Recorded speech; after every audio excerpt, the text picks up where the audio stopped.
Hello, আসসালামু আলাইকুম। আজকে দুপুরের জন্য সবজি রান্না করব। পটল, বরবটি, মিষ্টি কুমড়া, আলু এখানে নিয়ে নিলাম, পেঁয়াজ, টমেটো নিয়ে নিলাম। এই যে দুপুরে সবজি রান্না করব। রান্না করতে কষ্ট হয়, কিন্তু রান্না করতে হবে, এটাই মেয়েদের জীবন।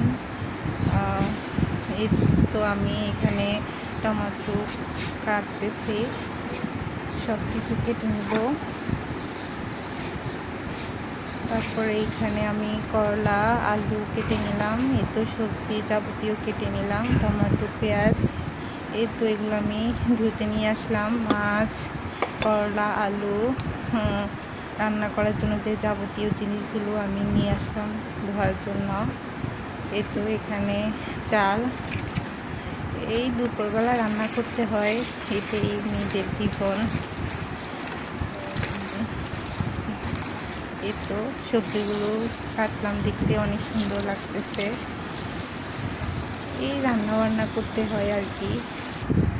এই তো দেখেন আমি এখানে মাছগুলো ভাজি করবো, তার জন্য সব উপকরণ দিয়ে দিলাম। হলুদ, মরিচ, লবণ, একটু রসুন দিয়ে দিলাম, যাতে মাছ খেতে স্বাদ লাগে এই সবজিতে দেওয়ার জন্য। খালি সবজি এমনিতেই মজা হয় না, একটু মাছটা দিলে আরও মজা হয়। এজন্য আমি এখানে আগুন দিয়ে দিলাম। এই তো এটা তো আর শহর না, এটা তো গ্রামে মাটির চুলায় রান্না করতে হয়। এটা অনেক কষ্ট, কী করতে হবে, জীবন তাগিদে রান্না করতে হবে, সব কিছুই করতে হবে। তো আমি এখানে তেল দিয়ে দিলাম মাছ ভাজি করার জন্য। এই তো দেখেন আপনারা, সব কাজ করতেই কষ্ট হয়। এই সব মিলিয়ে মেয়েদের জীবন। এক সময় আমি রান্নাই করতে পারতাম না, এখন আস্তে আস্তে একটু একটু করতে পারি, তাই আপনাদের সাথে শেয়ার করতেছি। এই তো দেখেন আমি এখানে সবজি রান্না করার জন্য এখানে তেল দিয়ে দিলাম। এক হাতে আগুন দেওয়া আর এক হাতে রান্না করা, এটা যারা মাটি চুলায় রান্না করে তারাই বুঝে। দেখেন আমি এখানে পেঁয়াজগুলো দিয়ে দিলাম।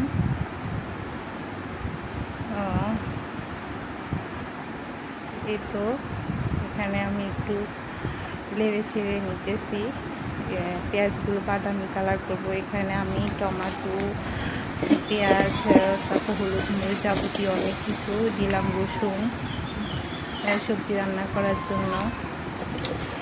এই তো সবজিগুলো আমি দিয়ে দিলাম। আপনাদের সাথে ফুল ভিডিও শেয়ার করতে পারলাম না, এইটুকু শেয়ার করলাম। আমাকে সাপোর্ট করবেন, আপনি একটা লাইক দিয়ে যাবেন। কেমন লাগলো আমার ভিডিওটা?